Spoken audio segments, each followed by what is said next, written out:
That album is fucking sick. I wish I could take a bunch of acid and light myself on fire and listen to it the whole time. All thoughts of oven mathematics will leave your head. The moment you start squeezing these big Hebe udders and blast my warm milk into a tin bucket, you'll know you made the right call. My thick, frothy milkshake will be the final solution for a thirst you never knew you had. At that point, the only thing left to do will be to fill me full of Khazar babies and join the real master race. Give it a try. By the way, my brother Ben likes to watch, so I hope that's okay. Hope to see you again on my channel. Be sure to like and subscribe and ring that bell like you ring the last drop of milk from my big white fun bags.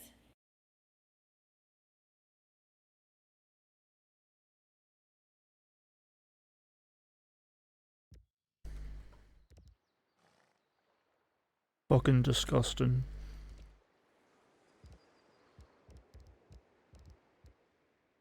Horrific, degenerate perverts.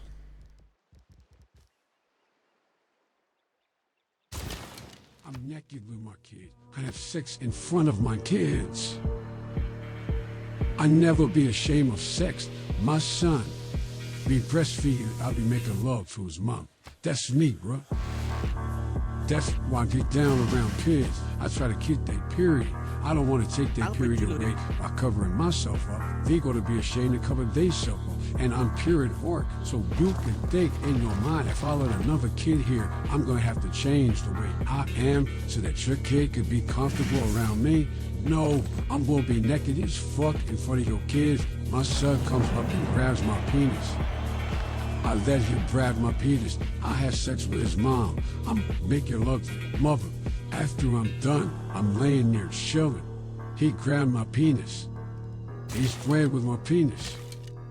I let that happen.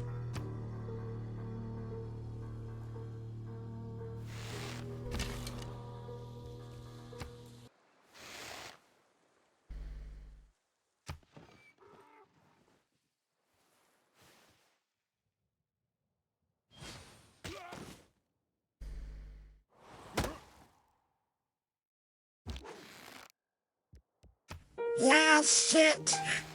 Yes, thank you so much. Thank you.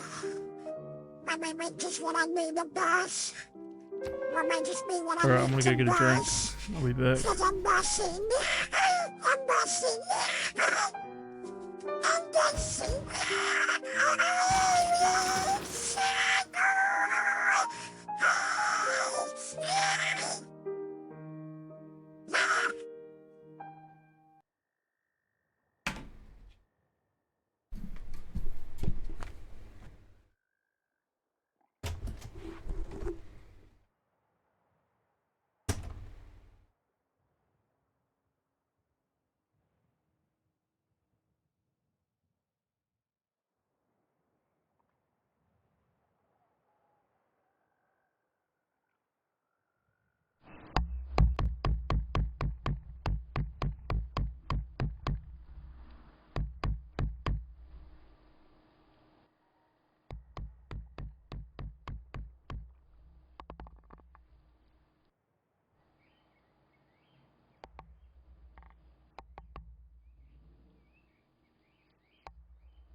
Play a game?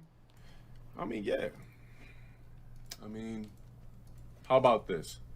I'll play a game if you allow me to play ass naked Twister, X-rated Twister with your fucking mom, nigga. We can set up a deal. If I get to play ass naked Twister with your mom or sister, if she's of age, I'll gladly play a game for you. If it hits red, no matter what contortion my body goes, I want head in that position. If it hits blue, no matter what contortion it goes, I want my balls sucked. If it spins on green, I don't even want to talk about what's gonna happen if it spins on green while I'm on stream. Now, if you could work something out like that for me, I could work something out like that for you, bitch ass nigga. I'm not a mute. Get that ass banned, bitch. Yes! Because I know you can't provide me with what the fuck I just asked for. God damn, get that ass banned.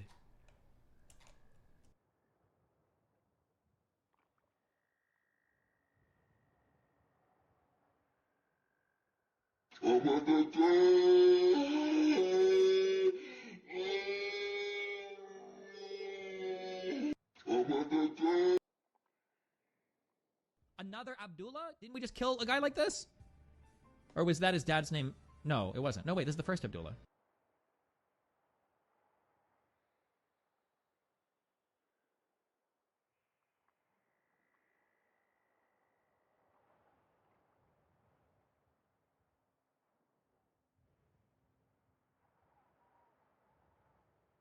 Something has to happen with Iran. There has to be some diplomatic bilateral communication there. No, what has to happen is the containment of Iran. History moves in one direction, right? Why? Because of time. Communism, not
Alright, what are those perverts making you watch now?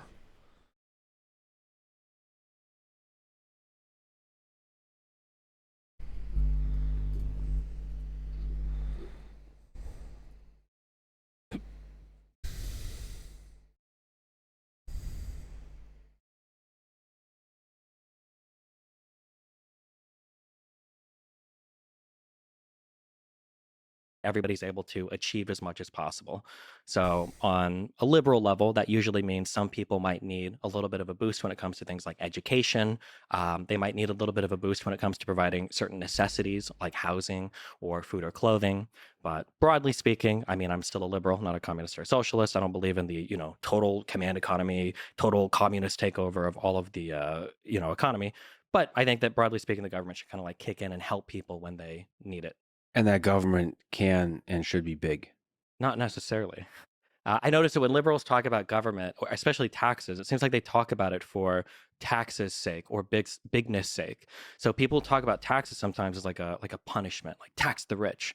I think taxing the rich is fine insofar as it funds the programs that we want to fund.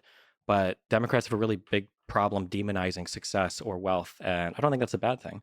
I don't think it's a bad thing to be wealthy, to be a billionaire or whatever, as long as we're funding what we need to fund. Ben, what do you think it means to be a conservative? What's the philosophy that underlies your political view? So first of all, I'm glad that Destiny, you're already coming out as a Republican. That's exciting. I mean, we hold a lot in common in terms of, the basic idea that people ought to have as much opportunity as possible, and also insofar as the government should do the minimum amount necessary to interfere in people's lives in order to pursue certain functions, particularly at the local level.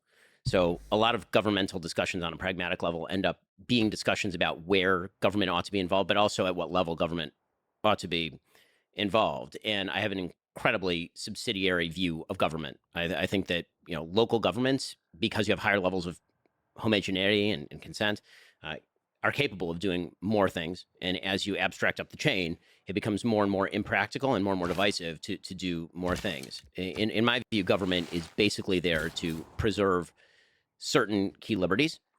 Those key liberties pre-exist the government insofar as they are more important than what priorities the government has.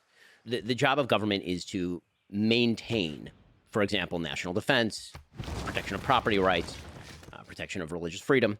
Right? These are the key focuses of government as generally expressed in the Bill of Rights and the Constitution.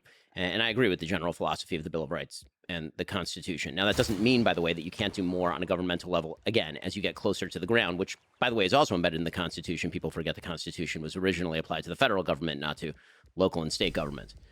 But if I were going to define conservatism, it would actually be a little broader than that, because I think to understand how people interact with government, you have to go to kind of core values. And so for me, there are a couple of premises. One, human beings have a nature. That nature is neither good nor bad. We have aspects of goodness and we have aspects of badness. Human beings are sinful. We have temptations. And what that means is that we have to be careful not to incentivize the bad, and that we should incentivize the good. Human beings do have agency and are capable of making decisions in the vast majority of circumstances. And it is better for society if we act as though they do. Second, the basic idea of human nature, there is an idea, in my view, that all human beings have equal value before the law. Yeah, I'm a religious person, so I'd say equal value before God, but I think that's also sort of a key tenet of Western civilization, being non-religious or religious, that every individual has equivalent value in sort of cosmic terms. But that does not necessarily mean that every person is equally equipped to do everything equally well. And so it is not the job of government to rectify every imbalance of life. The quest for cosmic justice, as Thomas Sowell suggests, is something that government is generally incapable of doing, and more often than not botches and makes things worse. So those are a few key tenets, and that tends to materialize in a variety of ways. The easiest way to sum that up would the traditional kind of three legs of the conservative stool, although now obviously there's a very fragmented conservative movement in the United States, would be a socially conservative view in which family is the chief institution of society, like the little platoons of society, as Edmund Burke suggested, in which free market and property rights are extraordinarily valuable and necessary, because every individual has the ability to be creative with their property and to freely alienate that property. And finally, I tend toward a hawkish foreign policy that suggests that the world is not filled with wonderful people who all agree with us and think like us. And those people will pursue adversarial interests if we do not protect our own interests. Can I ask a question on that? I'm so curious. Sure. Okay. I'm excited for this conversation because I consider you to be really intelligent. But I feel like sometimes there are ways that conservatives talk about certain issues that seem to defy logic and reason, I guess. So here, and I'm sure you feel the same way about I feel the same way about progressives, but even some liberals for sure. Before I ask this question, it's going to relate to education. We can agree, broadly speaking, that statistics are real and that not everybody could do everything. So for a grounded example, my life was pretty bad. I got into streaming and I turned my life around, and that was really cool, but I can't expect everybody to do what I did, right? Like everybody being able to join the NBA or to be like a streamer. Well, of course, everybody has different qualities, sure. Okay. So I used to be a lot more libertarian when I was 21. And one of the things that dramatically changed kind of my view on government manipulation of things in society came when it came time to deal with my son and the school that he went to. And one of the things that I noticed was when it came time to send my son to school, I could either do private education or I could do public. Personally, I did 12 years of Catholic private education. However, the public schools in Nebraska, depending on where you lived, were very, very, very good. And I opted for a certain district. I bought a house there. I moved there. And then my son was able to go to those schools. And he's been going through those schools. And the difference of availability of like technology, like these kids are taking home iPads in like first grade. They've got like huge computer labs and everything. Do you think that there is some type of, I don't want to say injustice or unfairness, because I'm not even looking at it that way, just pragmatically, that there might be children that are in certain schools that if they just had better funding or more access to technologies or things available to them, that those kids would become more productive members of society, that would like a little bit of a help, they could actually achieve more and do better for all of society? So I think that on the list of priorities, when it comes to education, the availability of technology is actually fairly low on the list of priorities. Sure, the two things I've heard are food availability and I think air conditioning, I think are the two biggest ones that I hear, but sure. Well, I mean, the biggest thing in terms of education itself, not just the physical facilities that we're talking about, would actually be two-parent family households. Sure. Communities that have fathers in them is actually the number one decisive, according to Roland Fryer and many studies on this particular topic. And the idea that money alone, that investment of resources is the top priority in schooling is belied by the fact that LAUSD, which is where I went to school when I was younger, they pour an enormous amount of money into LAUSD. We're talking about tens of thousands of dollars very often per student, and does not result in better schooling outcomes. And so when you say, if we could give every kid an iPad, would you give every kid an iPad? The question is not, if I had a replicator machine from Star Trek, would I give everybody an enormous amount of stuff? Sure, I would. Every resource is finite. Every resource is limited. And you have to prioritize what are the outcomes that you seek in terms of the means with which you are seeking them.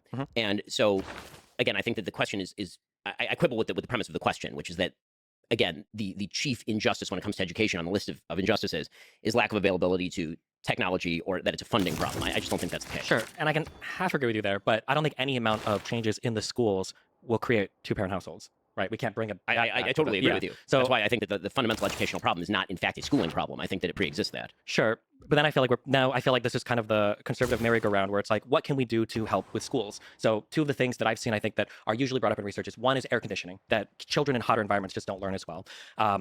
And then the second one is access to food. So like kids that are given like a breakfast or a lunch that's provided at school, like increases educational outcomes. Now I agree that neither of these things might be determinative in like, well, 20% of kids were graduating and now 80% of kids are graduating, or these kids are all going, from with their GEDs into the workforce and now these kids are all suddenly becoming engineers. But in terms of where we can help, do you think there should be like some minimum threshold or minimum baseline of like, at the very least, every school should have a non-leaky gym, or every school should have, if children can't afford lunch or breakfast, like some sort of food provided, or every school should have these like baseline things? So again, I'm going to quibble with the premise of the question, because I think that when it comes to, for example, food insecurity, school food programs, again, you can always pour money into any program and at the margins create change. I mean, there's no doubt that pouring money onto anything will create change in a marginal way. The question is, how large is the margin and how big is the movement, right? So the delta is what I'm looking at.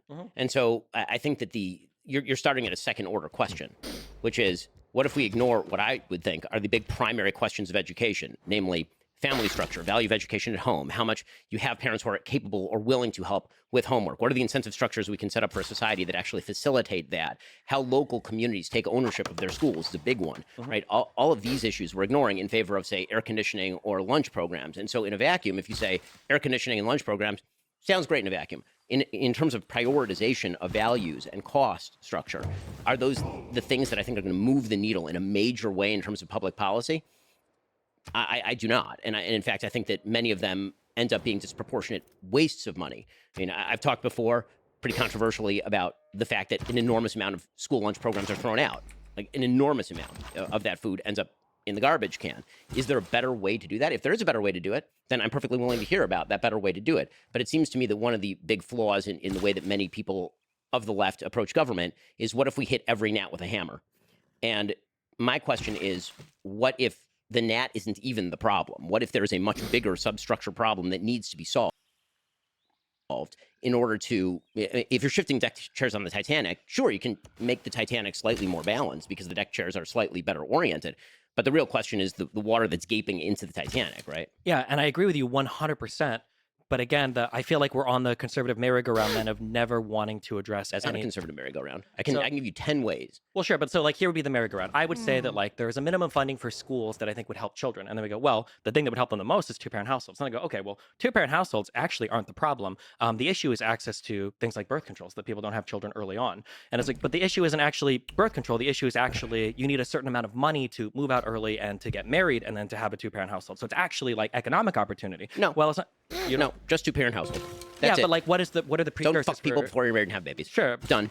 That's great. We can say that and try to fight against, however many hundreds of thousands of years of human evolution. But people will have sex and people will make babies, and then they used to get married.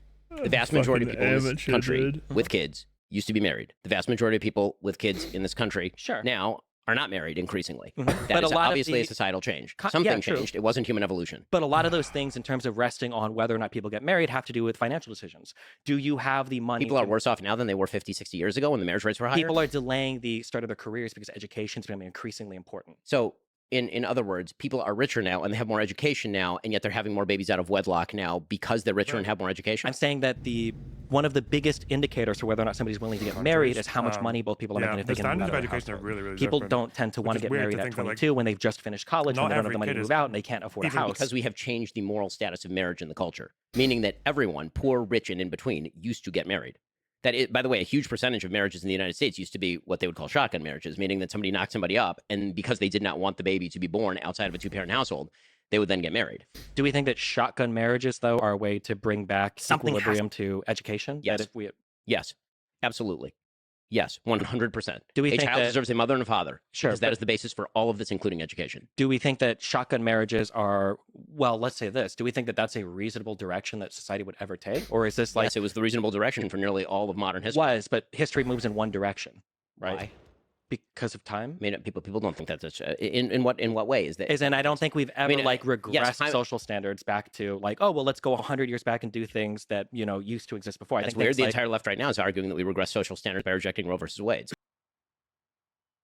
That's obviously not true. The Roe versus Wade is not a social standard; it's a Supreme Court ruling. Number Yes, one. but Number then- two, if you read the actual majority opinion on Roe v. Wade, we can see that socially we actually never made huge progress on how society viewed abortion. This has always been an incredibly divisive thing, right? Even that was, I think, part of Alito's writing on it was that things like gay marriage, for instance, we've kind of moved past, and it's not really as debated anymore. But abortion was never a settled shit topic. on being The fucking notion, retard. the notion that the Someone arc of teaches the history dumbest shit. constantly moves in one direction is Like, it's belied just by hard to nearly all argue of the against 20th them. century. What do we mean by that? I mean, I'd be the so first half of angry the about 20th that. Rights, century is civil filled with rights. barbarism, communism, Nazism. All of that was a regression from what was happening at, for example, the beginning of the 19th century and the 20th century. In what way? Nazism and communism weren't a regression from what was going on in 1905. These are, in terms of like communism being a regression, for instance, I'm not a communist, but like the industrialization of the Soviet Union happened under a communist society. The industrialization. murder of tens of It millions did. of people. Yeah, there's I consider obviously- that a regression. There, A sure. moral regression, which is what we are talking about now. Moral regression. And you're suggesting that moral regression, I don't wouldn't think it is a return to regression. traditional I values in think moral large regression. amounts You of murder would. have always But happened your and suggestion never is stopped. that history only moves in one direction, and I'm suggesting that history does not only move in one direction; it tends to move actually back and forth. Sure. I don't think that all of history moves in one direction. There are going to be wars. There are going to be times of peace. I think in general, we're more peaceful now than we have been in the past. But I think when we look at the way that people live their lives, I think that we tend to move in a certain direction socially. So when it comes to things like racism or when it comes to things like slavery or women's rights, I think that there are two huge things that probably aren't changing in the US. And one is access to contraception and one is women working jobs. I think that these two things are probably huge things that are moving us off of shotgun marriages or getting married very early on. And I don't see those. Do you think that those two things are going to change fundamentally? First of all, what the data tend to show is that actually more highly educated people, as you were saying, tend to get married more. So if the idea is that women getting an education somehow throws them off marriage, it's the opposite. Usually, but those it's women who are aren't not getting, educated. but who are those not women aren't married. getting shotgun marriages. Those women aren't having children. Yeah, when but they're now 18, you're 17. shifting the topic. My topic was how to get more people married, and what I'm and then you suggested that higher levels of education are delaying marriage and making it less probable. And what I'm telling you, because this is what the data suggests, is that actually as you raise up the educational ladder, people tend to be married more than they are lower down on the educational ladder. If you're a high school graduate, you're less likely to be married than if you're a postdoc. I agree with you, but that's because one of the biggest precursors to getting married is having like a level of economic stability. So as people get more educated, they obtain this economic stability, and then they're in a more comfortable position to explore more serious relationships. There's another and get married. confound there. I mean, the confound is that people in stable marriages tend to be the children of stable marriages. And there's only one way to break that cycle, which is to create a stable marriage. And that is something that is in everyone's hands. Again, this notion that it is somehow an unbreakable, unshatterable barrier to get married and have kids. I don't understand where this is coming from. Why is that such a challenge? I don't not a think it's challenge. unbreakable or unshatterable. The initial point was for school, if we can provide a minimum level of educational stuff for children, that'd probably be good. But when we retreat back to, well, it has to be the families that are fixed first, fixing families is a multivariate problem that has so many different... I am fine. Within my local community, we all vote. Again, I've suggested that there's a difference between local community and federal.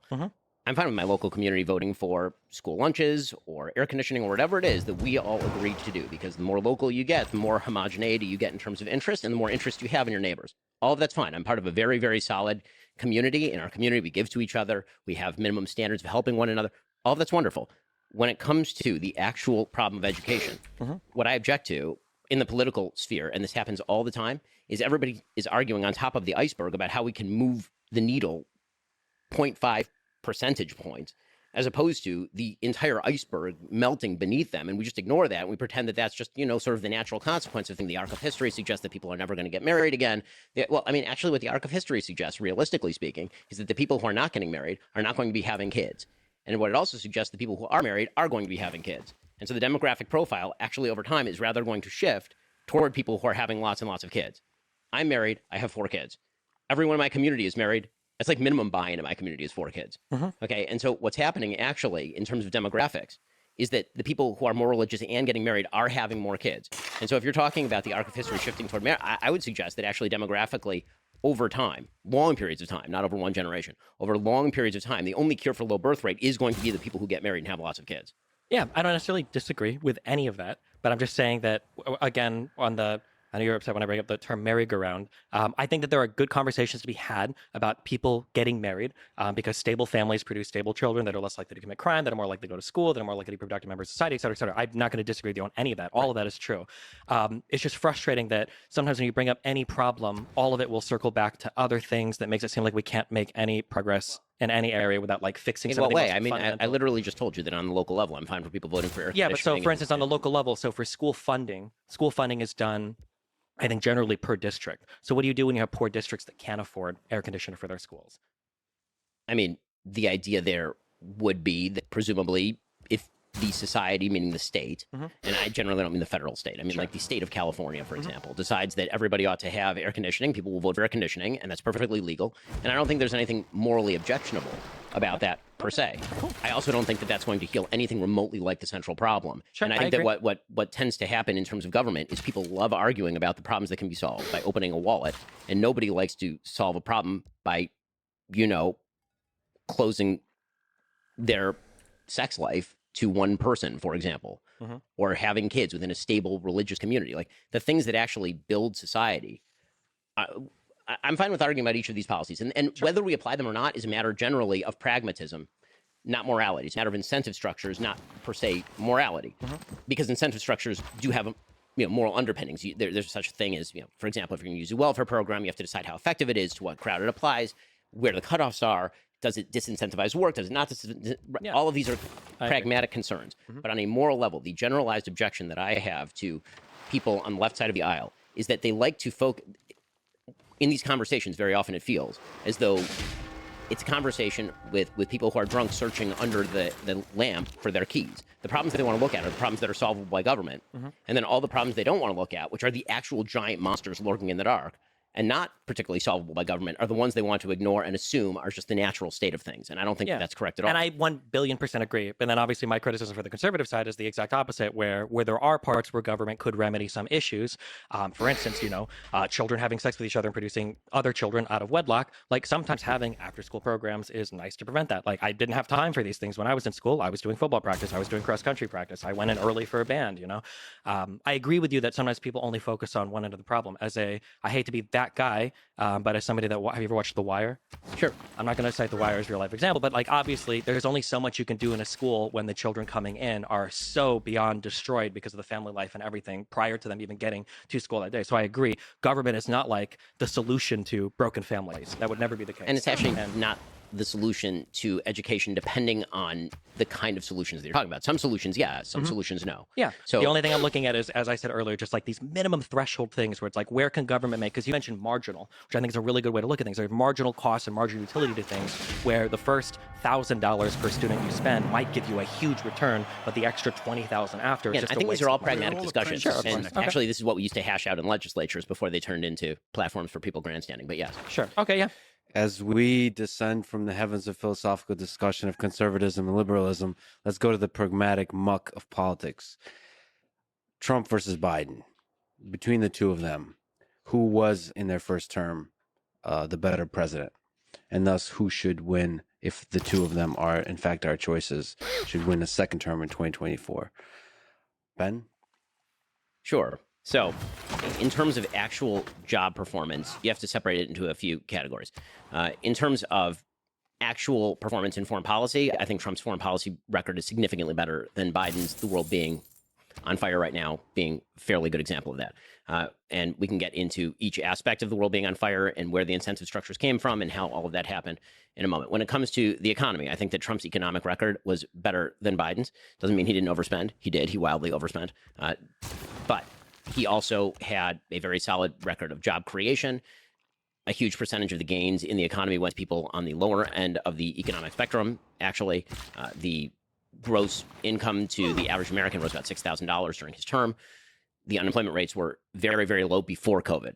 I think that you almost have to separate the Trump administration into sort of before COVID and during COVID, because COVID obviously is sort of a black swan event, the most signal change in politics in our lifetime. And so governance during COVID is almost its own category, which we can discuss. But in terms of foreign policy, in terms of domestic policy, I think that Trump was significantly better than Biden has been, and that's on the upside for Trump. On the downside for Biden, obviously, you're talking 40-year highs in inflation. You're talking about savings being eaten away. You're talking about everything being 20 to 30% more expensive. You're talking about massive increases to the deficit, even at a rate that was unknown under Trump. The deficit under Trump raised by about a little under $1 trillion every year up until 2020. Again, 2020 was COVID year, so everybody decided that we're going to fire hose money at things. But then Joe Biden continued to fire hose money at things in 21, 22, and 23. That obviously is, in my opinion, bad economic policy. And then you get to the rhetoric, and you get to the stuff that Donald Trump says. And as I've said before, my view is that on Donald Trump's epitaph, on his gravestone, it will say Donald Trump. He said a lot of shit. I think that Donald Trump does say a lot of things. I think that is basically baked into the cake, which is why everyone who's bewildered by the polls is ignoring human nature, which is at the beginning, when you see something very shocking, it's very shocking. And then if you see it over and over and over and over for years on end, it is no longer shocking. It is just part of the background noise, like tinnitus. It just becomes, something that your brain adjusts for. And so do I like a lot of Donald Trump's rhetoric? No, and I never have. Do I think that that is dispositive as to his presidency? No, I do not. When it comes to Biden, again, I think he's underperforming economically. I think that his foreign policy has been really a problem. Even the things I think he's done right are, I think, Band-Aids for things that he created by doing wrong. And when it comes to his own rhetoric, you can argue that it's grading on a curve because Trump was coming in with such wild rhetoric that just a maintenance of that wild rhetoric doesn't really change, again, the baseline. For Biden, he came in the same way that Obama did, on the sort of soaring rhetoric of American unity. I'm the president for all. Like Trump came in, he's like, listen, I'm the president for what I am, and I'm going to say the things I want to say. I'm beyond the toilet, and I'm tweeting. We're like, okay, so that's what it is. With Biden, he came in with, I'm a president for all Americans. I'm trying to unify everybody, and that pretty quickly broke down into a lot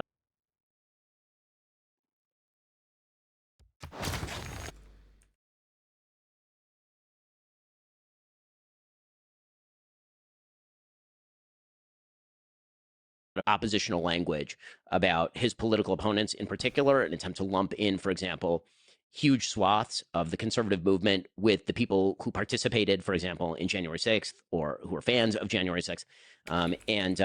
The sort of lumping in of everybody into MAGA Republicans who wasn't personally signed on to an infrastructure bill with him.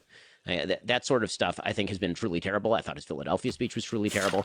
And again, I think that you do have the problem of he is no longer capable of, certainly rhetorically, unifying the country when every speech from him feels like watching Nick Wallenda walk Hano on a tightrope. It really is like you're just sort of waiting for him to fall. I mean, it's sad to say. I mean, the other day he was speaking for what was, in effect, his campaign kickoff, and this is in Valley Forge. And I mean, Jill rushed up there, like off the as soon as he was done. Jill rushed up there. Like she'd been shot out of a cannon to come and try and guide him away so he didn't become the Shane Gillis Roomba. And, that's not really, let's put it this way. It does not quiet the soul to watch Joe Biden rhetorically. Again, that's a different problem than Trump's problem. But that's my analysis. This is one of the areas where when we get into this, I don't understand if there's like brain breaking happening or what's going on. I don't know what world we can ever live in where we say that Trump is less divisive for the country than Biden. I think it is so patently obvious. Trump is so divisive. Like, not only does Trump make an enemy out of every person in the opposition party, he makes an enemy out of his own. Anytime Biden finishes a speech, he transforms into a Roomba.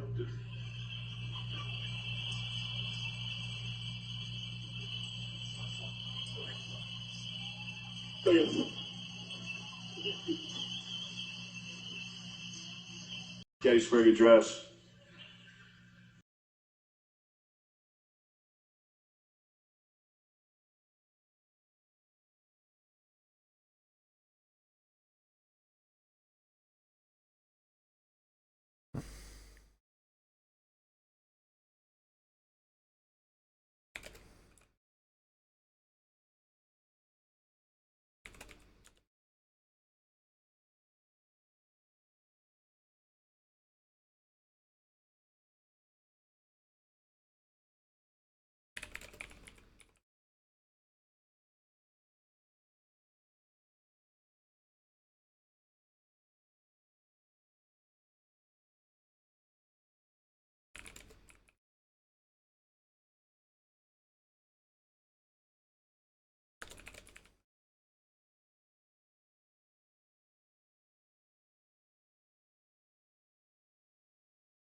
part of Alito's writing on it was that things like gay marriage, for instance, we've kind of moved past, and it's not because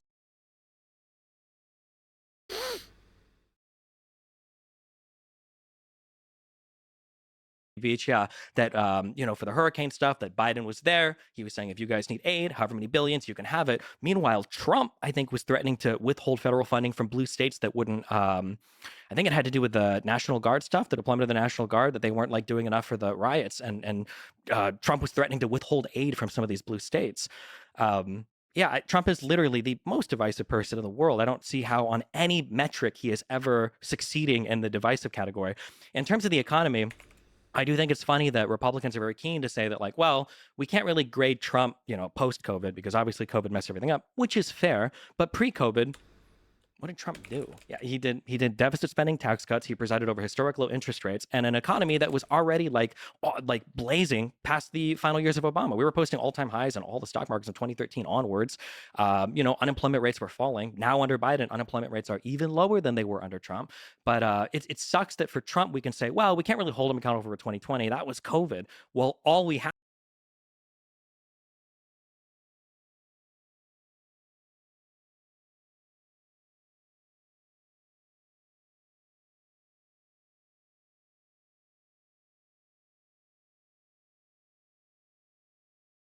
during his first 2 to 3 to 4 years, just trying to recover from where the housing crash left it. And then we look at Biden now, who's trying to recover from COVID, and now we're grading him on a totally different scale than what Trump is being graded on.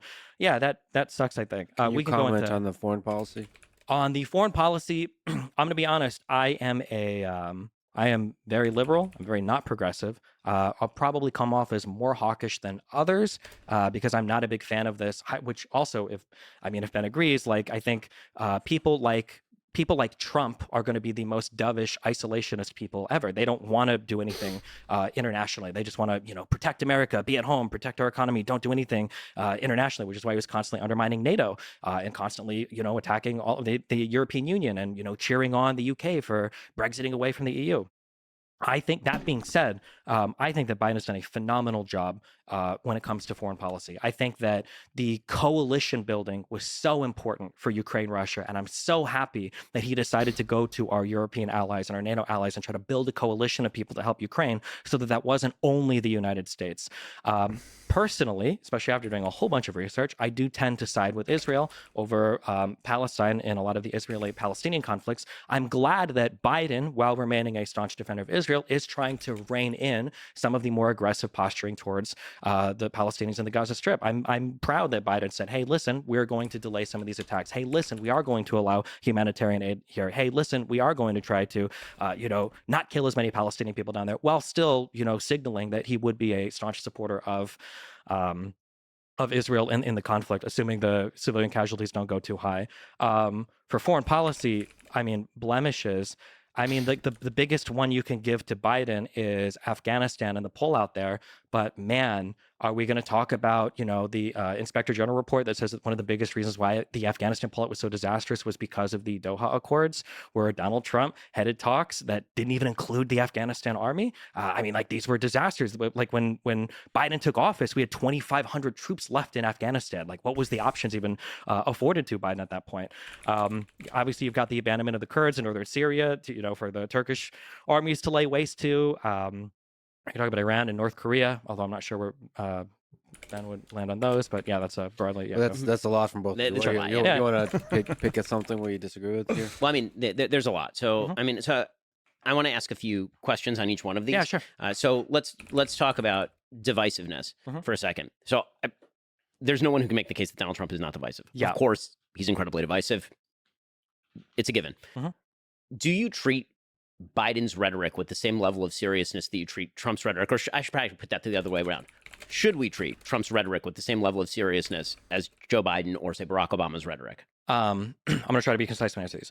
Broadly speaking, especially in studying Israel, Palestine, and Ukraine, Russia, I try not to take politicians at their word because sometimes they just say stuff to say stuff. I understand that. But broadly speaking, I'm going to look at the rhetoric and the actions, and I am going to grade them the same. So yes, I would hold Biden and Trump to the same standard. Right. So my feeling is, and this is one area where, for clarification, we're going to have a division, is that I, of course, don't treat Trump's rhetoric in the same way that I treat Biden's or Obama's. He's utterly uncalibrated, and he says whatever he wants to at any given time, and it doesn't even match up with his policy very often. Can I ask you, like, for our head of state, our chief executive, shouldn't rhetoric be arguably one of the most important things that he does? I mean, the answer would be yes. And now I've been given a choice between a person who I think in calibrated ways says things that are divisive and a person who in uncalibrated ways says things that are divisive. And so the evidence that Joe Biden is divisive is every poll taken since essentially August of 2021. He is, by all available metrics, incredibly divisive. A huge percentage of Americans are deeply unhappy, not only with his performance, but don't believe he's a uniter.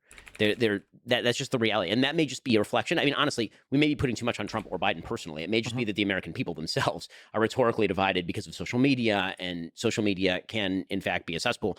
And all one of that. thing that I would ask you about that, though, Sure. is I agree, especially when you look at the favorability. But sometimes when I look at these polls, when you start to disaggregate them by party, I wonder if it's actually, is Biden historically divisive, or I'm trying to think of a really polite way to say this.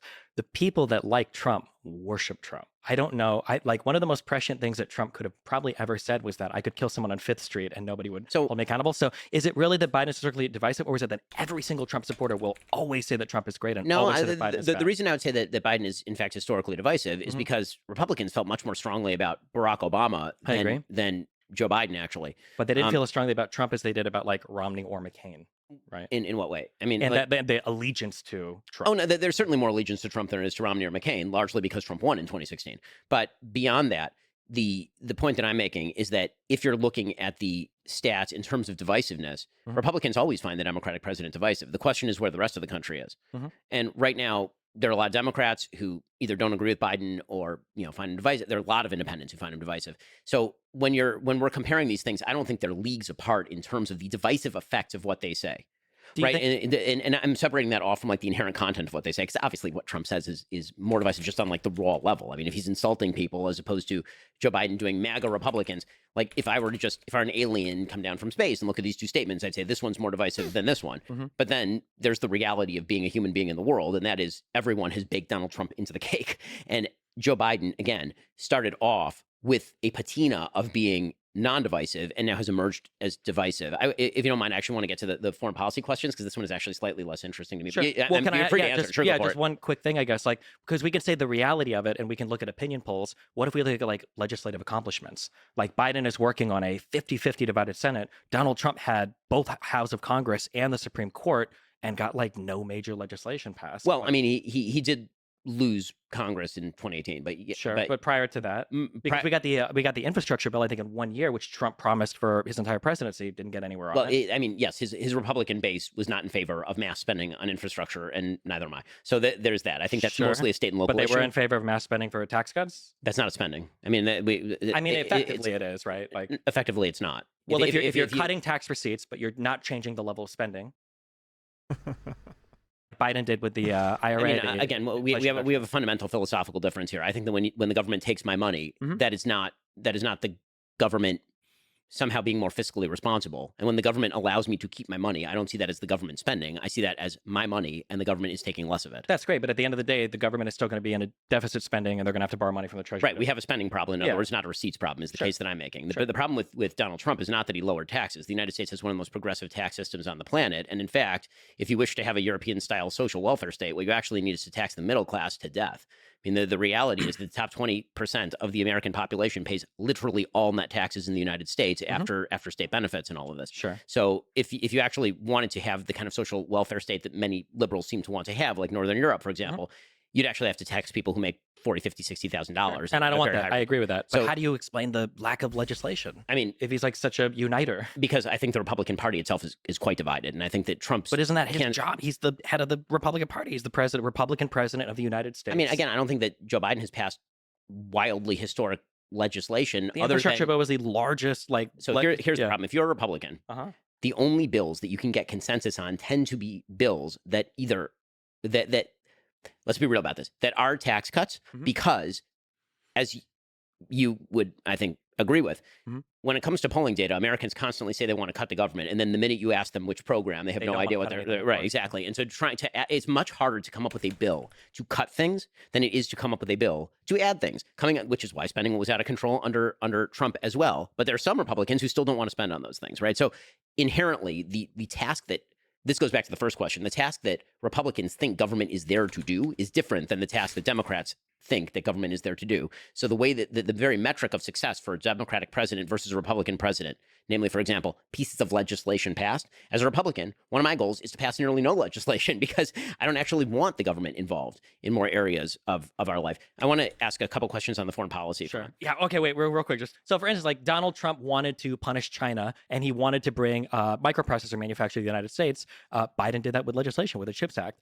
You talk about like spending being out of control, and I mean, I can agree with that. I think anybody that looks at the numbers has to agree with that. But why not pass legislation like the Inflation Reduction Act, which is at least like spending neutral? Right? Like, why are there not bills where Donald Trump could take? Well, I mean, first of all, I think that whenever the government says something is spending neutral, it rarely materializes that way. That is not going to be a spending neutral bill. Sure, on but the there's a Inflation difference Reduction between Act like side. at least they say it's spending neutral versus this is a $500 billion bill over like 10 years. I mean, right? but again, I don't see a tax cut as a matter of quote unquote spending neutrality. The big problem is they keep spending, not that they are allowing me to keep the money that I earned and they did not earn. But okay, so then just to understand, so if somebody just did massive like reductions in tax receipts, so tax cut after Yes. tax cut after tax cut, but they didn't change spending at all, you wouldn't consider that like an increase in deficit spending or out of control spending. You would just say they're just tax cuts. no, the opposite. I would consider it a wild. I would consider it a wild overspending.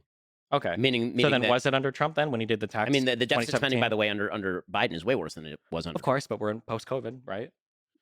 COVID ended effectively. I mean, you live in Florida. COVID effectively ended in the state of Florida by the middle of 2021. Yeah, I mean, but even if you're a like vaccine fan, by like April, May of 2021, there was wide availability of vaccines, whether or not you like the vaccines. Yeah. And at that point, we were done. I agree, but and- like we're in a post, like how many trillions of dollars have been dumped in worldwide that are like leading to inflation, right? The inflation is like a worldwide issue right now because of the economy shutting down for a year or two. It's not like those effects are gone in 1 year, right? COVID might be gone, but the after effects of all the stimulus spending and the unemployment and everything the else. definition of inflation is too much money chasing too few goods. So pouring more money on top of that makes for more inflation. That's what it does. Sure, I agree. But like there's also the definition of when do you deficit spend is when economies are headed for recessions, right? Rather than when economies are doing really well, like they were under Trump and he was deficit spending. Whereas Biden can at least make the argument that I ought to be deficit spending because the economy is heading for potential recession. Right? So here's the thing. I don't think that the economy was actually headed for recession. In fact, if you look at the economic Every statistics, economist said that it was. No, Every it- economist. okay, They're still it was- saying that there's like a recession coming, right? right, but that was largely because of the after effects of inflation. Meaning, if you inflate the economy, what you're going to end up doing is bursting a bubble, and then when that bubble bursts, you'll get a recession. I mean, that was the basic idea, right? The question was whether you're going to get a soft landing. But if you actually look at, for example, the employment statistics or the economic growth statistics in the United States, what they look like under the last year's Obama and then Trump. I mean, this is what the chart looks like. Is it looks like this, and then it hits March of 2020. It goes like that. Yeah. Right, and then by like September, it bounces back up. Right, it's a V-shaped recovery, and then it starts to peter out. Sure. And A then lot what because it's- of the American Recovery Plan, right? That Biden did as well. I mean, 4 million jobs. Yeah. no, I'm not going to attribute it to that because the rates of growth in job growth from September, October, November were actually very similar to the rates of job growth after Joe Biden took office. What you see is actually kind of a straight line. I mean, what the chart looks like. In any case, okay. So Yeah, sorry. on the foreign policy stuff, this is getting abstruse, but on the foreign policy stuff, so the questions that I have with regard to Biden on foreign policy, very, very simple question. Do you think that the situation in the Middle East is better now than it was under Donald Trump? Probably. That's a hard one. The factors Why? that I'm making right now are like obviously you've got the Israel-Palestinian war that's going on right now, which is kind of bad. But like broadly speaking, I'm not sure how much that affects the Middle East as much as like the collapse of Syria. 2013 Syrian civil war sent millions of immigrants throughout all of Europe, and Which was under Obama and continued Right. under Trump. Trump didn't do anything to alleviate any of the Syrian civil war. In terms, why like, did Syria end up as a preserve of Russia again? how did Syria end up as a preserve of Russia? Yes. Why did it end up being essentially a client state of Russia? I know that Putin enjoys access to the ports down there. I don't know. You tell me. I mean, the reason is because Barack Obama suggested that there was a red line that would be drawn in the face of chemical weapons use. Bashar Assad then used chemical weapons in Syria, and Barack Obama was unwilling to then essentially create consequences for Syria in the form of any sort of Western strike. And so instead he outsourced it to Russia. This is 2013, 2014. Sure. Right? Do you think there might have been some hesitancy after like seeing how Libya ended up that maybe us like intervening? Who was hardcore? president during Libya? Yeah, I mean, like, so sure, but what does that have to do with anything? Though? I'm just I mean, saying, like, there might have been like a mistake learned. The point that I'm making like, is that actually the Middle East, I mean, just historically speaking, was historically good under Donald Trump. I mean, it's very difficult to make the case that either before or after Trump were better than during Donald Trump. Was like, it this good? is I an area mean, of, the yes. Syrian. I don't think that Trump contributed to the Syrian situation in improving much. I think he caught wrecked a lot ISIS. of. He did wreck ISIS, which was in the. I mean, was ISIS had been getting wrecked by the Kurds in Iraq, by every single person, by Assad's army, by Putin, by Turkey. Literally, everybody was fighting against ISIS at that point. There was a spike in violence, and then the Trump. I mean, you get credit for when you're president, presumably. I mean, things got better with ISIS under Trump. I mean, yeah, they did. I mean, things got worse with ISIS under Obama. For sure. He called them the JV squad. Sure. And then they became not the JV squad. Yeah, but I don't know if ISIS is Trump. originating in Syria and Baghdadi, and all of the growth of that is necessarily Obama's fault. I know that we like to say that Obama created ISIS. I don't know if you say that, but I've heard that saying a lot. I think that's a little bit simplistic. I don't think that when I'm looking at like actions that presidents have taken, the biggest criticism I have for like Middle Eastern policy is I think the Doha Accords were a disaster, and I think that's like one of the biggest blemishes that we have right now. I would also argue that moving the embassy to Jerusalem was also kind of silly, and arguably contributed to some of the conflict we see right now. No, between Israel and I'll Palestine. argue precisely the opposite, especially given the fact that after the movement of the embassy to Jerusalem, the Abraham Accords continued to sign and actually expand, and that if Donald Trump had been elected, I have no doubt in my mind that Saudi Arabia would now be a part of the Abraham Accords. In fact, that was basically pre-negotiated. And then when Joe Biden took office, Joe Biden took a very anti-Saudi stance on a wide variety of issues. The biggest single effect in the Middle East of Joe Biden's presidency, and again, I agree with you that not every foreign policy issue can be laid at the hands of a president. Joe Biden's main approach to the Middle East was very similar to the Obama approach, which is why the Middle East was chaotic under Obama and chaotic under Biden. And that was to alienate allies like Saudi Arabia and Israel, and instead to try to make common cause or cut deals with Iran. What that did is incentivize terrorism from Iran. What we're watching in the Middle East is Iran attempting to use every one of its terror proxies in the Middle East, and it was specifically launched in an attempt to avoid what Biden actually was trying to do, which was good, which was, after 2 years of failure with Saudi Arabia, try to bring them into the Abraham Accords, right? That was what was burgeoning at the end of last year. And Iran saw that, and Iran decided that they were going to throw a grenade into the middle of those negotiations by essentially activating Hamas. Hamas activates, Hamas commits October 7th. Israel, as a sovereign nation state, has to respond to the murder of 1,200 of its citizens and the taken kidnapping of 240. Israel has to do that not only to go after its own hostages and try to restore them, but also to reestablish military deterrence in the most violent region of the world. Hezbollah gets active on Israel's northern border. Hezbollah is an Iranian proxy. They get active on the northern border. The Houthis in Yemen get active. These are all the only reason all this is happening at the same time is because Iran is doing this, right? And not just that, they are threatening global shipping. Sure. If you're talking about the effects of global supply lines, which I totally agree had a major inflationary effect on the economy thanks to COVID, right now the cost of shipping is nearly double what it was just a few weeks ago, and that is because a ragtag group of Houthi barbarians are attacking international shipping and forcing everybody to stop using the Bab el-Mandeb Strait and instead going around the Cape of Good Hope in Africa. All of that is the result of the fact that Joe Biden reoriented the United States in the very early days in favor of a more pro-Iranian stance. He appointed Robert Malley to negotiate the Iran deal, who, as it turns out, was using proxies. Many of his aides were actually taking money from Iran. The Biden administration, literally one of their first acts was to delist the Houthis as a terror organization and end sanctions against the Houthis. These are all moves that Biden made very early on. They were disastrous moves. But when it comes to domestic policy, I think he hasn't been nearly as damaging on domestic policy as he has been on foreign policy. Sure. So just on a couple of Middle Eastern things. So one of the big things that threw the Middle East into disaster was, what we are all traumatized by it now, was the Iraq invasion, which happened under a Republican president.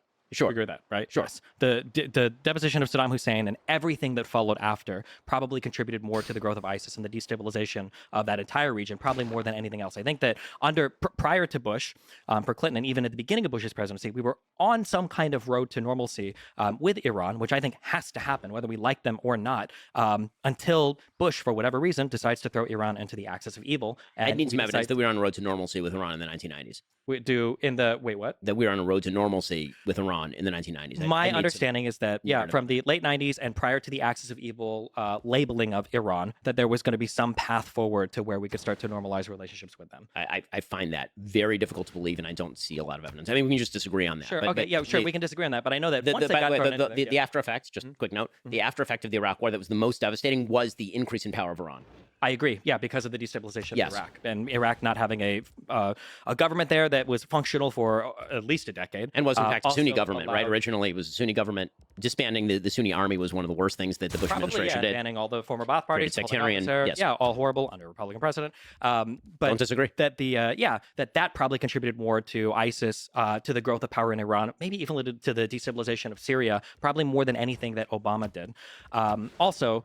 When we look at Iran funding people in the region, I don't disagree with that as well. I think Iran is the #1 instigator of bad guy things right now in the Middle East. Iran, the IRGC, I supported when Donald Trump killed Soleimani. I think that was a great thing. I think that Iran is a major problem. However, I don't know if the path forward is constantly being a belligerent to Iran or trying to figure out some road to normalcy. I don't know if the collapse of Iran or the destruction of that country, considering how unpopular the Ayatollah even is there. Like the citizens of Iran, I don't think are big supporters of the government there.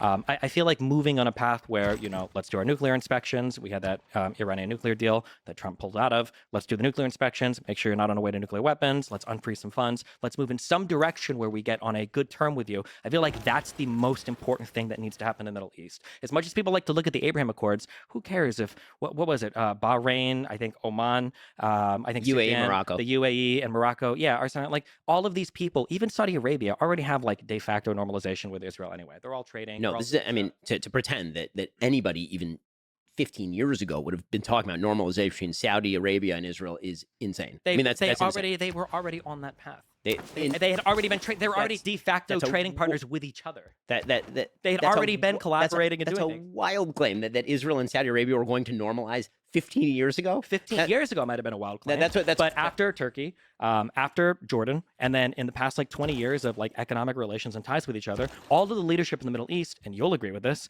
look at Israel and they go, okay, well, we've got Palestinians who, God bless them, do nothing.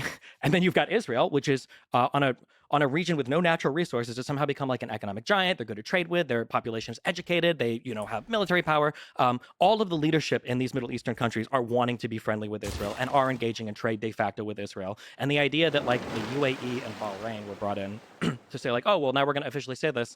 Those were the first steps toward obviously the formation of a new Middle East in which economics would predominate over sectarian conflict. The chief obstacle to that is Iran. I agree. The notion that negotiations with the Ayatollah were going to be a solution to any of this is, but do we think absolutely benighted. Is it the Abraham Accords that's convincing Saudi Arabia to take a stance against Iran? No, I mean, Saudi Arabia. They're already fighting. They're already fighting with each other, right? Like, no, I don't think the Abraham Accords moved us any closer towards any type of real peace in the region. No, what has to happen is something has to happen from with the Iran. height of there these has pyramids. To be some diplomatic bilateral 40 communication. Centuries no, what has to happen is the containment of Iran, which was what was what was taking place with the increased normalization with the Sunni Arab world and Israel, combined with significant economic sanctions. The notion that there's this far-fetched notion in foreign policy circles that diplomacy can sort of be wish cast out of thin air. That if you sit around a table, that you can always come to an agreement with somebody. The Ayatollahs do not have common interests with the United States. They do not. And this idea that they are willing to take money in exchange for example, some sort of peaceful acquiescence to Israel's existence is obviously untrue. Hasn't that been the case, though? That you've had a region with tons of sectarian violence for a long time, and then finally Turkey was like, you know what? This isn't worth it. The United States paid them a lot of money. They had conversations with Israel. And you know what? The economy, the economic gains. Well, I mean, the relation. Same thing with Jordan. Same thing with not to get into Turkish politics, but sure, but the situation with Turkey was actually quite warm between Israel and Turkey in the 90s when you had the sort of secular Muslim regime in the 90s, but they signed Kemal Ataturk in place, and now Erdogan has joined in the fray, and Erdogan is significantly more radical than what came before. So sorry. If I said Turkey, I meant Egypt. My bad. Yeah. Okay. So Egypt. Yeah. Right. So like, in terms of like Egypt and Jordan, right, were the first two. You need big here's the thing. You need. Is it possible that you could theoretically come to a deal with Iran only with a new leadership crew? Okay. This is true for every peace agreement in the region. You could not. Israel could not have made peace with. Well, they made peace with Egypt, and Sadat was the leader for Yom Kippur, right? They did not make peace with Nasser. right? Sure. The point is that this is a different regime. You need a different regime. This But is I'm one saying of the same regime that did the part of the Yom Kippur War was the same regime that negotiated peace with Israel. I mean, that's true. Mhm. It is also true that that is a relationship that could be cultivated specifically because it was Sadat who made clear he was going to come to the table. Mhm. Have the Iranians ever made clear that they would come to the table over, for example, the existence of the state of Israel? No. I mean, that is not a thing that's going to happen. But I think people probably Literally, felt their the proxy- same. Every single one of their proxy groups, every one of them, not only calls for the destruction of the state of Israel, Mhm. they also call for the destruction of America. I mean, this is literally the Houthi slogan. They're busy hitting ships, and their slogan is literally Allahu Akbar, death to America, death to the Jews, death to Israel. It doesn't fit on a bumper sticker, but and it's not all that catchy, but that is in fact their slogan. The notion that the regime that propagates that is going to be approached with diplomacy is not only wrong. The problem is that it's easy to say that the stakes of diplomacy are okay. Well, so we try to talk, right? Jaw is better than war. Sure. The only problem is that in the Middle East, weakness is taken as a sign that aggression might be an appropriate response. That is how things work in the Middle East. And the fact that that Joe Biden came into office with an orientation toward continuing the Obama policies in Iran has led to conflagrations, these sort of brush fires breaking out everywhere that Iran has borders with either the West or Israel or both, right? Any place that's happening is leading to brush fires because, again, the logic of violence in the Middle East is not quite the logic of violence in other places in the world. By the way, I think the logic of violence in the Middle East is actually closer to what most international politics looks like than we wish that it were. I mean, I think that's part of what's happening in Ukraine as well. So you think which that brings me, by the way, here's my question about Ukraine. Sure. I don't mean Well, to just real quick, skip and then around. you can Yeah, answer go this for one it. now. So you think that for Iran, right, a country that has been sanctioned for God knows how many years now, you think that for Iran, just continuing to sanction them and contain them is an effective way, is more effective than trying to engage them in bilateral or multilateral peace talks? Yes, 100%. Okay. And the proof is in the pudding. Before we go to Ukraine, can I ask about Israel? So you're both mostly in agreement, but what is Well, I don't know Israel? if I'd say that. But... Okay, but as I'm learning, what is Israel doing right? What is Israel doing wrong in this very specific current war in Gaza? I mean, frankly, I think that what Israel's doing wrong is if I were Israel, okay, like again, America's interests are not coincident with Israel's interests. If I were an Israeli leader, I would have swiveled up and out and knocked the bleep out of Hezbollah early. What does that mean? What does that mean? So I would have. Yoav Gallant, who's the defense minister of Israel, was encouraging Netanyahu, who's the prime minister, and the war cabinet, including Benny Gantz. So whenever people talk about the Netanyahu government, that's not what's in place right now. There's a unity war government in place that includes the political opposition. The reason I point that out is because there are a lot of people politically who will suggest that the actions Israel is currently taking are somehow the manifestation of a right-wing government. Israel currently does not have a quote-unquote right-wing government. They have a unity government that includes the opposition. In any case, Yoav Gallant was urging in the very early days of the war that Israel should turn north, and instead of hitting Hamas, they should actually take the opportunity to knock Hezbollah out, because Hezbollah is significantly more dangerous to the existence of the state of Israel than Hamas. I actually agree with that.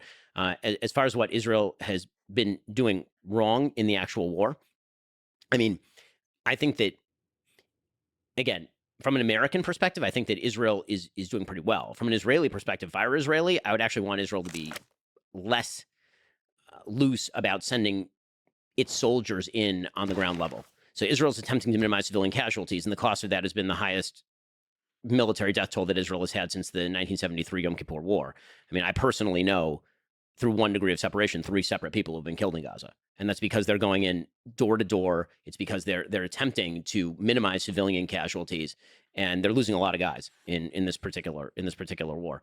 The problem that Israel has had, historically speaking, is that Israel got very complacent about its own security situation. They believed the technology was going to somehow correct for the hatred on the other side of the wall. So our people have to live underground for 2 weeks at a time while some rockets fall, but at least it's not a war.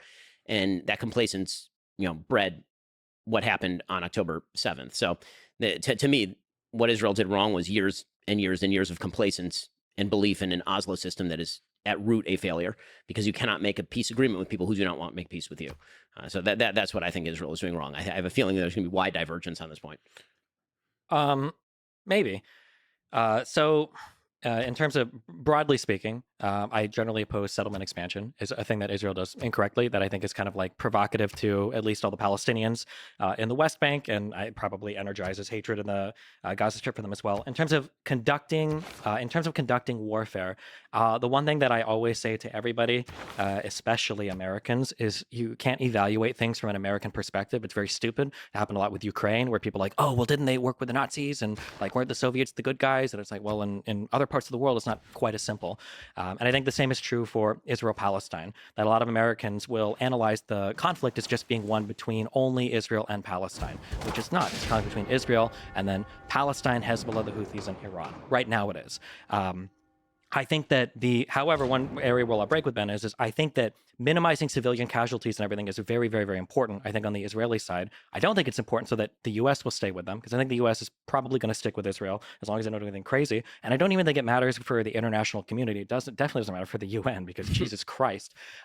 However, I think it's really, really, really important that I think that in the Middle East, broadly speaking, I think that leadership, especially in the Gulf, has gotten over the Palestinian issue. I think that leadership is kind of like they don't care as much anymore, but the populations still care quite a bit. And I think that the main issue that Israel could run into is if the civilian death toll does climb too high, and if they start to hit this 40, 50, 60,000 number of civilian casualties, they run the risk of the civilian populations in the surrounding Middle Eastern states becoming so antagonistic towards Israel that they start to take steps back towards normalization in the region. So for instance, I know that Bahrain, I think, already pulled out their ambassador to Israel. My guess is going to be it's temporary. I know that on the public speaking side, you've got a lot of people condemning Israel for the attacks. And on the private side, you've got people telling Israel, please kill all of Hamas because this is untenable and nobody wants to work in this situation. I don't know if this ended up being true or not. I'm guessing it didn't, but I saw on a couple of Twitter accounts it was leaked that potentially Saudi Arabia was considering installing a government in the West Bank that they would run. No, I mean, I think Israel would love nothing better than that, but that is For not sure, something the yeah, Saudis. okay. One of the big problems in the Middle East is literally no one wants to preside over the Palestinians. Yes. No one. So in the I think Arab that- states, Israel, no one. Yeah. No one So I wants- think the issue is, and I think, and I'm largely actually, I'm very sympathetic towards the Palestinians, because I think that for, since 48 and onwards, I think that all of the Arab states super gassed them up on that. They wanted the Palestinians to fight because they wanted to fight with Israel. However, as time has gone on and they realized that it's kind of a lost cause, states have started to drop out. So you're getting these bilateral peace treaties with Egypt and with Jordan. You're getting multilateral agreements like the Abraham Accords. And now the Palestinians are looking around and like, okay, well, you guys told us to fight all this time, and now the only people that we have supporting us are Iranian proxies. So the Palestinians are in a very weird spot where they've like lost all their support. Yeah, I think that Israel, what I would say to be quote unquote critical of Israel is Israel needs to take strong steps towards peace that probably involves them enduring some undue hardship. So not the October 7th attacks, because Jesus, that's way too much. But other types of attacks that they might have to deal with that might cause some civilians to die that they don't come out over the top with and retaliate with if there's ever going to be peace in that region. However, another thing that I've always said is a huge problem between Israel and Palestine is I think that both sides think that if they continue to fight, it will be good for them. But the problem is one side is delusional. I think Israel wants to continue to fight because they get justifications for the annexation of the Golan Heights. They get justifications for expansions, especially into Area C, that I think they're probably going to try to annex soon. They get justifications for the increased military posturing towards the Gaza Strip and the embargoes. And Israel is right that if the conflict continues, really the situation only improves for Israel over time. But the Palestinians also all believe that if they keep fighting, they've thought this since 2000 under Arafat, that if they just keep fighting, they'll get better gains too, but that's not the case. Is there a difference between Palestinian citizens and the leadership when you say that? I love all people. I love all people around the world. And I think that when we analyze issues, I think that we have to be very honest with what the people on the ground think. And the idea that Hamas is just this one-off thing in the Gaza Strip is not only incorrect with the situation on the ground, it's also incredibly ahistorical. And the idea that like the Palestinians in the West Bank, of which I believe the most recent polling shows, I want to say 75 to 80% support the October 7th attacks. Palestinians in general want to fight in violent conflict with Israel. That's not just the position of the government. That's not just people. There's a reason why Abbas doesn't want to do elections in the West Bank. And it's because the Palestinian people really do want to fight with Israel. But to combat that problem is like, You have to get the UN on board. We've got to do an actual addressing of the Palestinian refugee problem, which is handled like a joke right now. Iran has to be brought to the table in terms of negotiations. There has to be huge efforts made to economically revitalize these like Palestinian areas, even though they're one of the highest recipients of aid in the world. You have to do something about the embargo and the blockade in the Gaza Strip, which isn't just maintained by Israel, it's also maintained by Egypt. You should ask why. There's a lot of things that have to happen to fix that problem. But the reality is I don't think Israel really wants to, because they get to continue their expansion into the West Bank, and I don't think anybody around the world really cares that much. So in a month we won't be talking about I will argue with that. The idea that Israel does not want to end the conflict is belied by the history of what just happened with the Gaza Strip. So when we talk about settlements, for example, Israel did have settlements inside the Gaza Strip. There were 8,000 Jews who were living inside the Gaza Strip in Gush Katif up until 2005. They withdrew all of those people. I mean, took them literally out of their homes. And the result was not the burgeoning of a better attitude toward the state of Israel with regard to, for example, the Palestinian population in Gaza. In fact, it was more radical in Gaza than it was in the West Bank. The result was obviously the election of Hamas, the October 7th attacks, in which unfortunately many civilians took part in the October 7th attacks. There's video of people rushing who are civilians and dressed in civilian clothing into Israeli villages. Not always the same thing. Well, no, that is 100% true, obviously. And when it comes to Area C and Israel's supposed deep and abiding desire for territorial expansion in Area C. So for those who are not familiar with the Oslo Accords, and again, this is getting very abstruse, but the Oslo Accords are broken down into 3 areas of the West Bank. Area A is under full Palestinian control. That'd be like Jenin and Nablus, the major cities, for example. There's Area B, which is mixed Israeli-Palestinian control, where Israel provides some level of military security and control.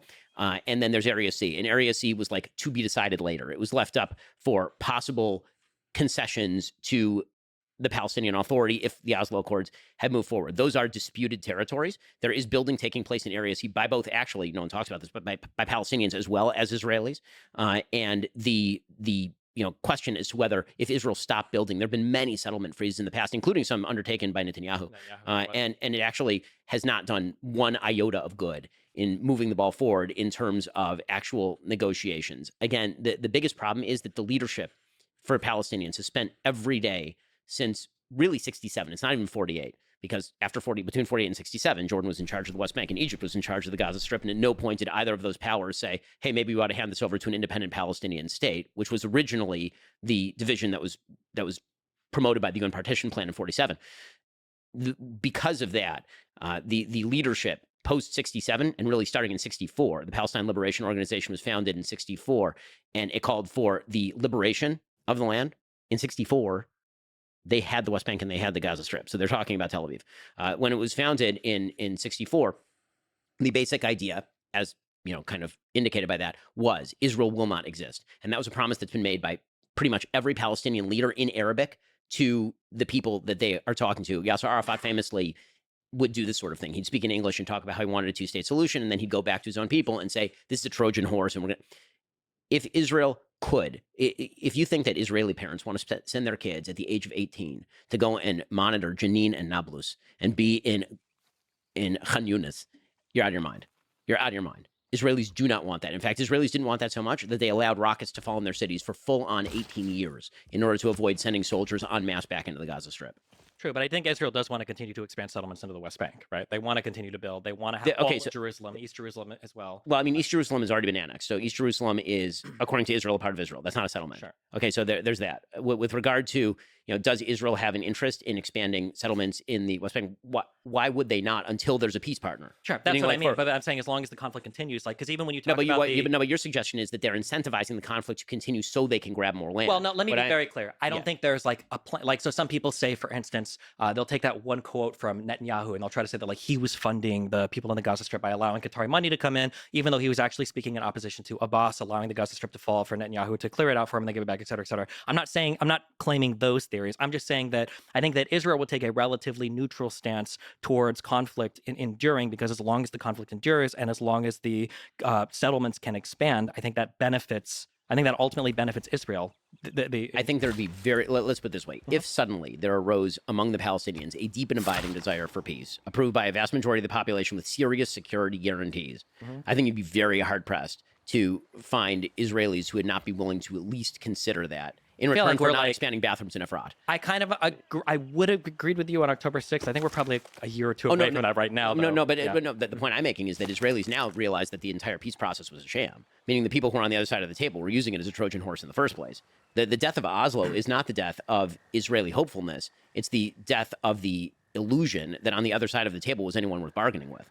That's what's happening. And that's why you have this sort of insane disconnect right now between the United States and the Israeli government. Again, it's a unity government. No one in Israel is talking about making concessions to the Palestinian Authority for a wide variety of reasons, including the fact that Mahmoud Abbas's Fatah continues to pay actual families of terrorists who kill Jews. Sure, the Martyr Fund, yeah. Right, and which is from the moderate West Bank. Right, exactly. Yeah. So, again, like the taste in Israel for this is even the people who are the Chilonim, right? Those are the most secular people in Israel, which was, by the way, the place that was attacked on October 7th. I mean, what people should understand is that October 7th was not an attack against settlements in the West Bank.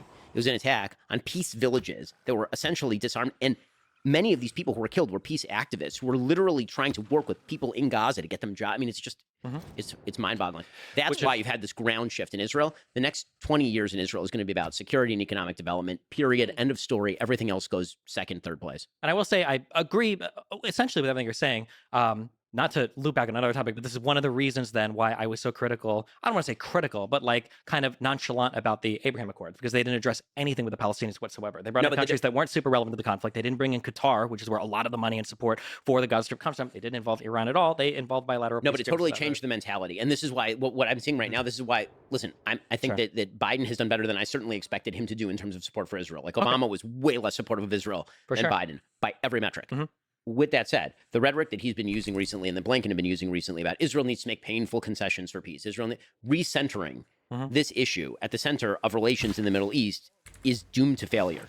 The magic is a strong word. The benefit of the Abraham Accords was proof of what you're saying, which is true, which is that all of these surrounding countries, in reality, have abandoned the idea that there's a centrality to the Palestinian-Israeli conflict. That is not the central conflict in the Middle East. And by the way, one of the reasons it's not the central conflict in the Middle East is because actually, ironically, because of the rise of Iran, right? It's Sunni states that are largely signing up with Israel because they're realizing they need some sort of counterweight to a burgeoning nuclear power in Iran. Can we talk about Ukraine? Sure. You have a disagreement with you with what Destiny said. My main problem with Biden's policy with regard to Ukraine is that he outsourced the end goal of the war to Zelensky early on. Now, that might make sense if that goal were something that he was willing to fund to the point of achievement, or if Zelensky could have achieved it on his own. But right now, and this has been true since pretty early on in the war, this point Henry Kissinger made, that pretty early on in the war, it was very clear that, for example, Crimea was going nowhere. The Russians had control of Crimea, barring the United States giving permission to fly F-16s over Crimea. Nothing was going to change over there. The same thing was true in most of the Donbass, right, in Luhansk and Donetsk. That was not going to change. Zelensky's stated goal, and you understand it, he's the leader of Ukraine, right, is that there was a predation on his territory in 2014, and that the Russians sent their little green men across the border, and then they took all of these areas. And so he, as the leader of Ukraine, is saying, okay, I want all of that back. Now, the reality is that the U.S.'s interests had largely been achieved in the first few months of the war, meaning the revocation of the ability of Russia to take Ukraine and just ingest it. And two, the devastation of Russia's military capability. I mean, Russia has just been wrecked. I mean, their military is in serious straits because of the war in Ukraine. From an American perspective, I'm very much pro all of that. I think that we have an interest in Ukraine maintaining a buffer status against territorially aggressive Russia. I think that the United States does have an interest in degrading the Russian military to the extent that it can't threaten the Baltic states or threaten Kazakhstan or other countries in the region. The problem I have with Biden's strategy is, as always, I think that it's a muddle, and I think muddles tend to end with misperceptions. War tends to break out and maintain because of misperception. Misperception of the other side's strength, the other side's intentions, and all of the rest. People misperceive what's going to happen. They say, I'll cross that line and nothing will happen, right? This is what Putin thought. He thought, I'll cross that line, they'll greet me as a liberator, and because the United States just surrendered in Afghanistan, essentially, they won't do anything, and the West is fragmenting because NATO's fragmenting and all the rest of this, and obviously he was wrong on all of those scores. The problem for Biden is that, as with virtually every war, no end line was set. And so it became out recently, it was widely reported, that actually there was a peace deal that was on the table in the first few months that Putin was on board with, that basically would have ceded Luhansk and Donetsk and Crimea to Russia in return for solidification of those lines, American and Western security guarantees to Ukraine, right? Ukraine wouldn't formally join NATO, but there would be security guarantees to Ukraine. We're ending up there anyway. It's just taking a lot more money and a lot more time to get there. And do you think Trump would have helped push that peace? Yes, and I think that Biden actually did Zelensky a bit of a disservice because Zelensky knows where this war is going to end, and it's not going to end with Luhansk and Donetsk and Crimea in Ukrainian hands. It's just not going to, and he knows that. What actually, in my opinion, Zelensky needed was for Joe Biden to be the person who foisted that deal upon him so that he could then go back to his own people and say, listen, guys, I wanted all those things, but the Americans weren't willing to allow me to have all those things. And so we did an amazing job. We did a heroic job in defending our own land.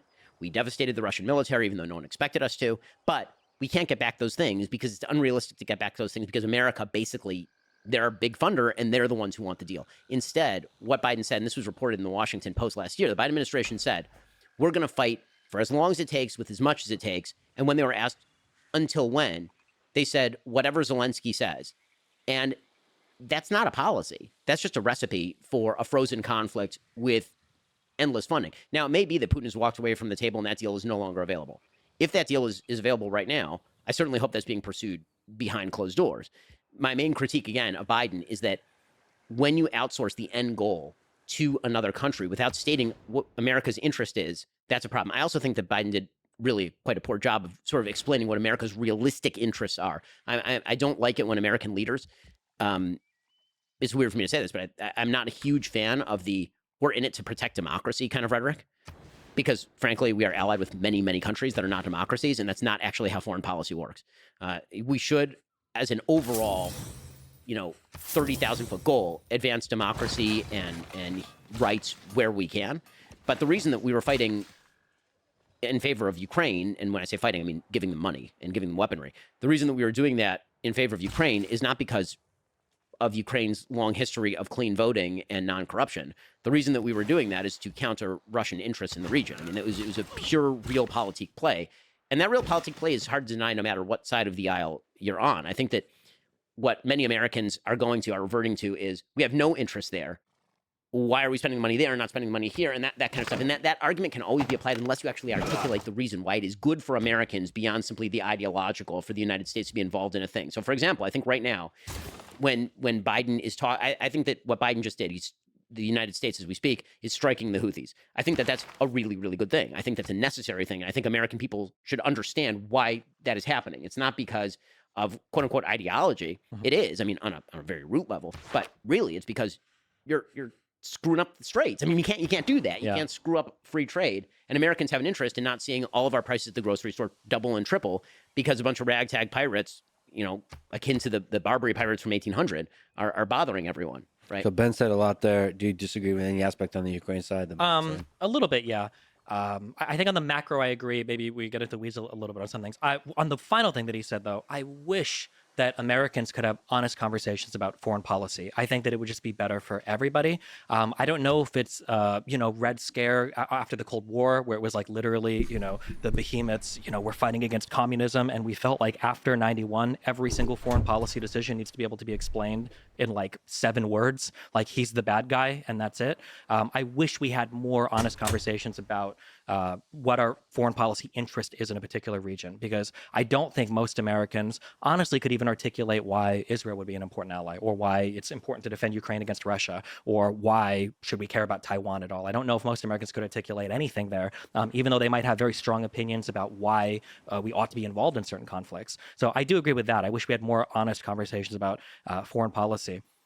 In terms of how Biden has handled Ukraine, the things that I liked the most were, one, that he was very clear in the beginning about what we wouldn't do. So Biden saying that we're not going to do not a red line, no-fly zones over Ukraine. Mm-hmm. We're not going to be deploying troops on the ground in Ukraine. We're not going to be doing anything that would have, U.S. soldiers and Russian soldiers crossing swords with each other. That's not going to happen. I like that he made that very clear at the beginning.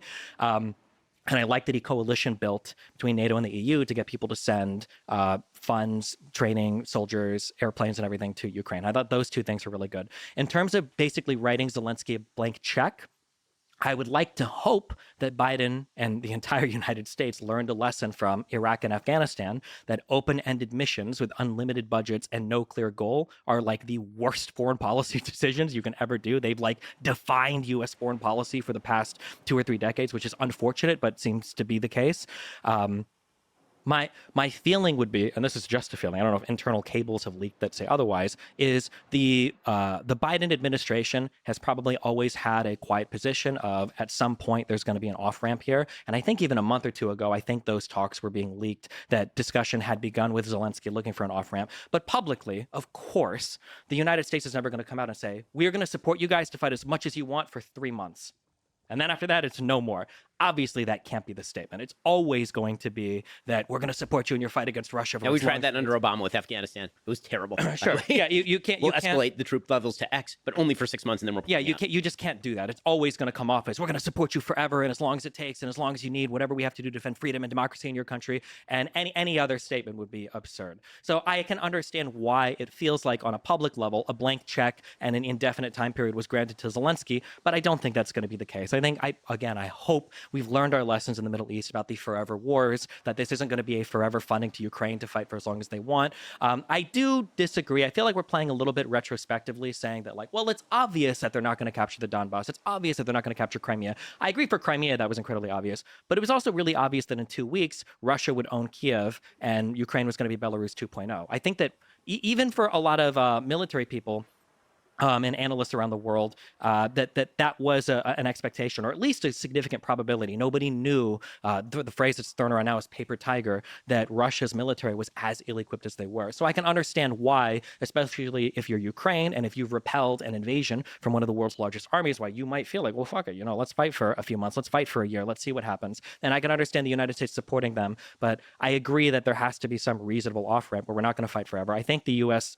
State Department has already begun those conversations with Zelensky to look at what that off-ramp looks like. But yeah, I'm not too sure, other than like explicitly stating publicly, like, you can only fight until this date. I don't really know what else I would change. I don't think the Biden administration should have done that. I don't know what else. Do you think Biden should cut this deal on the funding? Meaning there's this $105 billion deal that's been held up by debate between Republicans and Democrats over border, right? So basically it contains $60 billion for Ukraine, $14 billion for Israel, another several billion dollars for Taiwanese defense against China, and then includes some border funding and some border provisions. Republicans want the border funding and the border provisions because we can get into the illegal immigration issue, but that's a pretty serious issue. And Biden and Democrats have been unwilling to hold that up. And that seems to me like, just from put aside Republicans, Democrats, it seems like political malpractice, meaning there's a widespread perception in the United States that the border is a disaster area. Joe Biden wants these things. Many Republicans don't want these things. If he caves on the border stuff, he gets all the things that he wants, and he's going to be able to go back to the moderates in the country and say, I did something about the border. It seems like such an obvious win. If he caves on the border stuff, you mean on the Ukraine stuff? Yes, because then he gets the whole package. Sure, Meaning he can go back to his own base and he can say, listen, guys, I wanted to be easy on the border. The Republicans forced me to it, but we needed the Ukraine aid. We needed the Taiwan aid, right? Yeah. Like that's you're going to be more educated than me on this. I don't like, or maybe I just don't know enough. I don't like the principle that when we negotiate things in the United States, there's like 50 million hostages at all points in time for every single thing. Like, oh boy, here comes the debt ceiling. What do the Republicans want? What do the Democrats want? Oh boy, like here, we can't fund our government.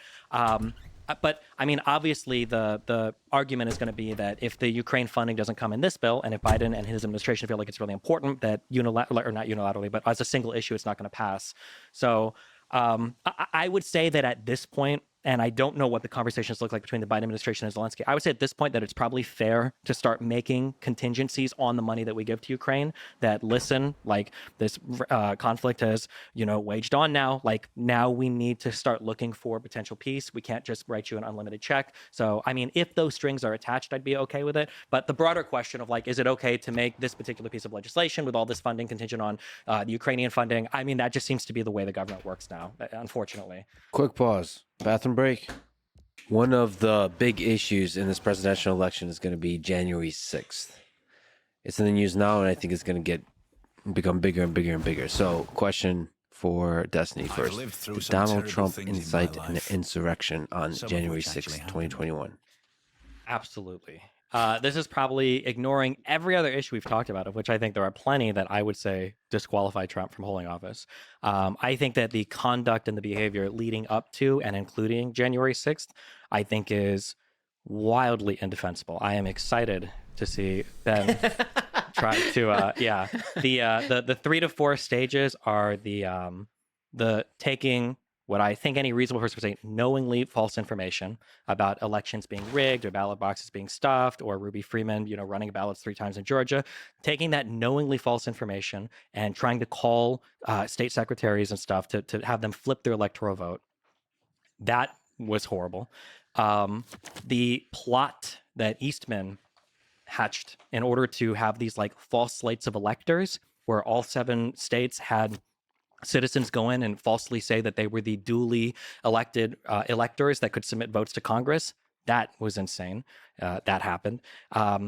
Asking or begging Pence to accept these false states of electors initially and then just say you should just throw it out completely and throw it to the House delegation, which was majority Republican. That was absolutely unbelievable. And then on the day of January 6th, trying to capitalize on the violence by him, Giuliani, and Eastman making phone calls to senators and congressmen saying, well, don't you think maybe you guys should delay the vote a little bit? Don't you think they're just really mad about the election? I think he said to McCarthy, they're more upset than you. And his utter dereliction of duty in not doing anything to stop the rioting that happened on January 6th because he was too busy taking advantage of it. I think all of these things are horrible.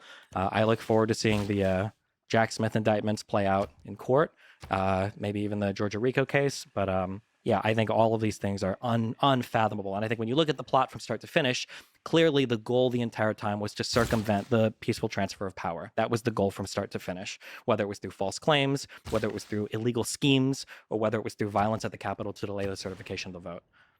Ben? So I'm glad you're excited. It's always fun. Uh-huh. So there are 2 elements to incitement of insurrection. One is incitement, the other is insurrection. So incitement has a legal standard. So does insurrection. Neither of those standards are met. So if you're asking me, morally speaking, did Donald Trump do the right thing between November 4th and January 6th? I said, I will continue to say, no, he did not. I think he was saying things that are false. With just factually false about his theories with regard to the election, about the election being stolen, about fraud. This was all adjudicated in court. He did not even bring many of the claims that he's brought publicly and all the rest of that.